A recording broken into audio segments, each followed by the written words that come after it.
Hey friends, welcome back to the channel.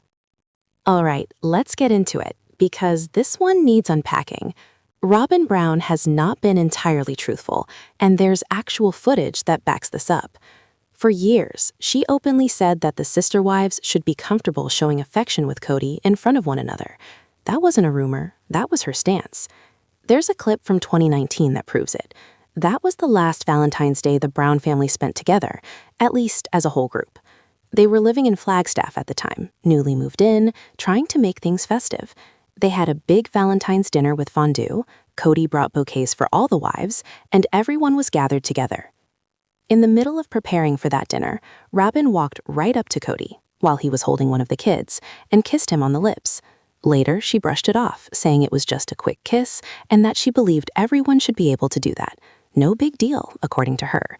Fast forward to this current season, and suddenly Robyn is acting like she doesn't even know how to show physical affection with Kody. Like it's awkward, like it's foreign. That shift? It's hard to ignore. Honestly, it's baffling. Now, let's talk about the other inconsistencies, because they keep piling up. The upcoming episode this week centers on Coyote Pass, and apparently there's going to be a tense face-off out there. From what we're hearing, Robyn is the one most reluctant to see Janelle and Meri, and that raises a pretty obvious question. Why? Well, the explanation floating around is that there's been a lot of trash talking behind the scenes. But here's the thing. Robyn seems to have forgotten that during a past tell-all, she openly criticized the other wives. She accused them of not being Kody's best customer, made comments about their bodies, suggested they nagged him, argued with him, and implied that their marriages failed because they weren't meeting his needs. The unspoken message was clear. If you won't give Kody what he wants, someone else will. And now she's suddenly worried about what people might be saying about her? That's a little rich. Then there's Kody's comment in the teaser for this week's episode. He claims that at one point he seriously considered calling Janelle and making a backdoor deal, selling Coyote Pass without involving Meri or Robyn, selling it out from under them. That statement alone is wild. First of all, from a legal standpoint, that kind of move wouldn't have been simple or even possible based on how the property was divided and owned. The parcels were tied up in shared ownership, not something you could just quietly unload. But let's say, for argument's sake, that Kody really did consider it. Even thinking about it raises another question. Why was he so angry with Robyn about Coyote Pass that he would even imagine selling it without her involvement? What happened there? What frustration reached that level? Because here's the technical reality. Kody and Robyn jointly own 2 parcels of Coyote Pass as community property, with rights of survivorship. That's not a small detail, and it makes the whole situation even more complicated. And this, my friends, is where things really start to get interesting. There was the larger parcel that Kody and Robyn once owned along with Christine, and then there was a smaller 2.42-acre parcel that Kody and Robyn owned together and always had owned separately from everyone else. Those 2 pieces were held as community property. Because of that, there was absolutely no scenario where Kody could have secretly sold Coyote Pass out from under everyone involved. It just wasn't possible. Yes, Kody and Janelle did own one parcel together that technically could have been sold without the others, but that piece was only 2.42 acres. The other parcel they shared was held jointly with Meri, which means all 3 of them would have had to agree before any sale could happen. No agreement, no sale. Simple as that. Now, here's where things get interesting. Before everything was officially divided, before lawyers stepped in and a legal agreement was reached to avoid full-blown litigation, Robyn has filed what's called a disclaimer deed with the county. In that document, she stated she was giving up any claim to that property because it had been purchased by Kody separately, using funds that were not connected to her. In other words, on paper, she was saying, this is Kody's property, not mine. But when you actually look at the numbers, the picture tells a different story. Robyn, combined with Kody, had claimed to roughly 52% of the property, and Kody himself held about 71% of the equity overall. So when you add it all together, Kody and Robyn controlled about 71% of Coyote Pass. Meanwhile, Meri and Janelle together held less than 30%. That imbalance couldn't just sit there untouched. If things stayed the way they were, Meri and Janelle were going to be left holding the short end of the stick. So yes, this situation had to be corrected. It had to be reworked. And here's the timing that really raises eyebrows. Kody first floated the idea of selling Coyote Pass during the exact same period he was trying to buy a $2.1 million home with Robyn. Let that sink in for a second. Kody claimed he needed money from Coyote Pass in order to qualify for that house, but after digging into the details, that claim doesn't really hold up. The deeds on Coyote Pass didn't change until after the house purchase closed. The home itself was bought for $2.1 million, with a mortgage of about $1.6 million. Now, that mortgage wasn't just any loan, it was a jumbo loan. And since I worked in mortgage lending, let me explain this in plain terms. A jumbo loan is any loan that exceeds the federal limits set by Fannie Mae and Freddie Mac. Those agencies back conventional loans, and when a loan stays under their limit, it's insured by the federal government. But once you go over that limit, you're in jumbo territory, and that loan is not federally insured. What does that mean? It means the lender is taking on all the risk. If the loan goes bad, there's no government safety net, no bailout. Because of that, lenders are much stricter. You need stronger income, better credit, and more solid financial backing to qualify. So when Kody says he needed money from Coyote Pass to qualify, well, the timeline and the paperwork tell a different story. And that's where things start to feel less like confusion and more like strategy. All right, let's slow this down and walk through it together, because this part is important and honestly, kind of eye-opening. Jumbo loans are considered higher risk. Since they're not backed by the federal government, lenders absorb much bigger losses if something goes wrong. That's why the approval process is far stricter than it is for a conventional loan. So when Kody and Robyn applied for a jumbo mortgage, they didn't just have to jump through a few hoops, they had to jump through all of them. One major issue right off the bat, neither Kody nor Robyn is a traditional W-2 employee. They don't receive a steady paycheck from an employer that a lender can easily verify. Instead, they're paid as independent contractors through TLC. Because of that, most lenders would require at least 2 years of tax returns. They'd want to see 1099 forms or other official documentation showing that the income Kody and Robyn claimed was real, consistent, and taxable. Lenders don't just take someone's word for it, especially not on a loan this size. And it doesn't stop there. Since they aren't salaried employees, lenders would almost certainly require them to show more than the average borrower in liquid assets and cash reserves. They'd also need a higher overall net worth. And yes, ownership of real estate counts heavily toward net worth. This is where Coyote Pass comes into play. When Kody and Robyn went in to qualify, they could use Kody's roughly 71% stake in Coyote Pass as proof of net worth. At the time, the property was valued around $1.5 million, so Kody could essentially say, I have over $1 million tied up in this land. That matters to a lender. It shows there's significant value backing the loan if income ever became unstable. It's not that he needed to sell the land, it's that he needed to own it on paper. On top of that, they would have needed strong credit. We're talking credit scores over 700. That's not optional with jumbo loans, it's expected. Then there are cash reserves. Lenders typically require jumbo borrowers to show they have 6 to 12 months of mortgage payments sitting in liquid funds. That includes principal, interest, taxes, and insurance. Given the size of their loan, it's very likely their monthly payment was over $12,000. Do the math on that. On the conservative end, 12 months, that means they would have needed at least $144,000 in cash reserves, easily accessible, not tied up, not theoretical, liquid. They also had to keep their debt-to-income ratio below roughly 43 to 45%. That means their monthly debts couldn't eat up too much of their income. Again, not easy when you're dealing with a mortgage this large. And let's not forget the down payment.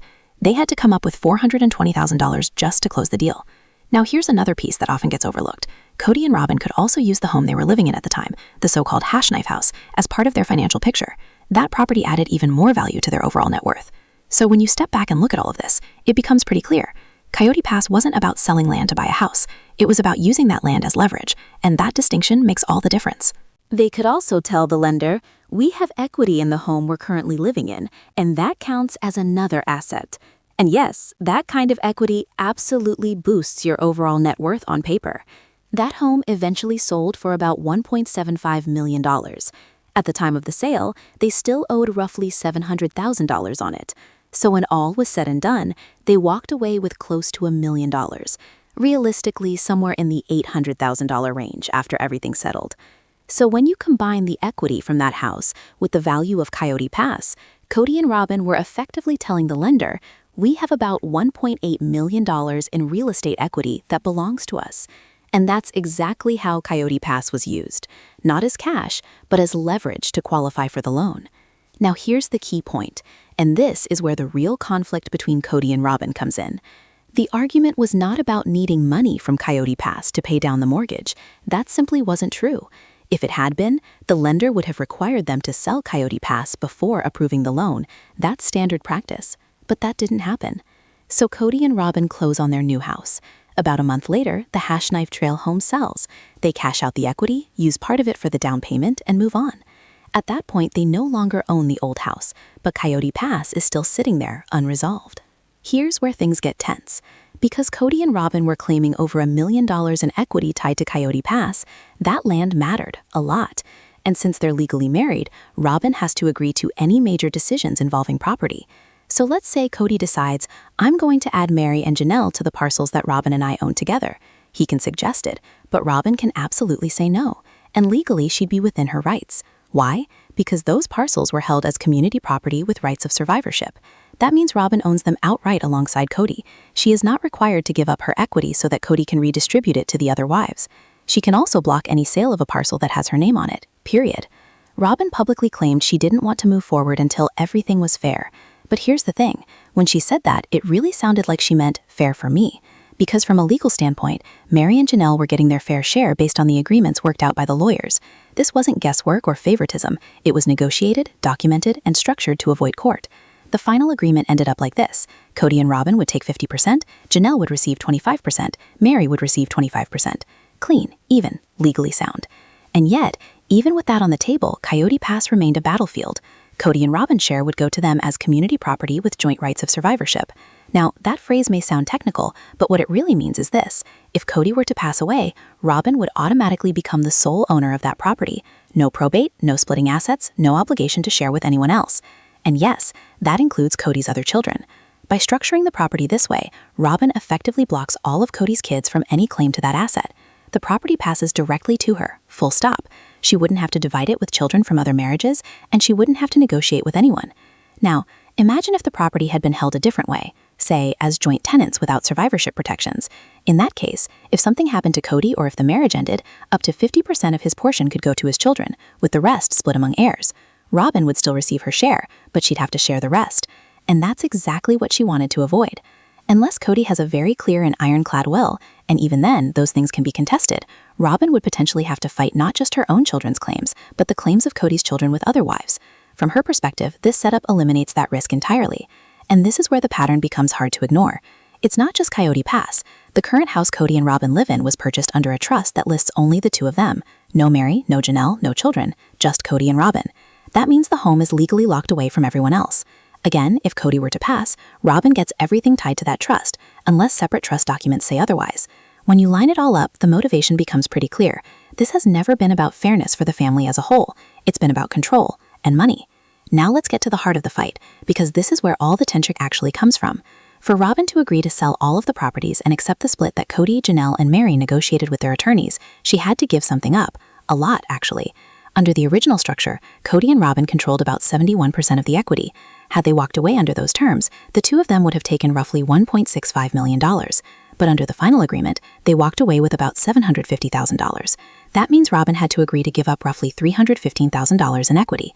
And that, right there, is what this fight has always been about. It's not just about land. It's not just about memories or what the property represents for the family. It's about her not wanting to give up something she believes belongs to her, something she feels entitled to. She's also held on to the idea that she could someday build her own family compound on Coyote Pass, which is strange, considering she just bought a large, expensive home elsewhere. But when you strip away the emotions and the excuses, the truth is pretty simple. This wasn't about love, it wasn't about unity, it was about money, and not wanting to let it go. Robyn already had the $2.1 million house, the one she wanted, a home with that compound feel she talked about for years. From Kody's perspective, step one was clear. Get Robyn the house that made her feel secure, comfortable, and settled. Mission accomplished. And let's be honest, that house already checks all the boxes. It's large, private, and even includes a guest house, just in case Kody ever decided to expand his family again. Once that home was secured, there really wasn't a practical reason to hold on to Coyote Pass anymore. And yet, she still did. Even after getting everything she wanted, Robyn continued to drag her feet. She delayed, she stalled, she held up the sale. Here's the timeline, and it matters. Kody began talking to Meri and Janelle as early as September about finalizing a deal. By December and January of 2025, they had reached an agreement. In January, Kody, Meri, and Janelle all signed off on the terms. Robyn did not. She didn't agree until March of 2025, and even then, the paperwork wasn't officially recorded until March 27th. The property finally sold in April and was fully recorded by the end of April 2025. So what were Kody and Robyn really fighting about during those months? Money, control, and equity. Robyn had to accept giving up roughly $315,000, money she believed belonged to her. Along with that, she had to give up control over property she had been able to block, delay, and dominate.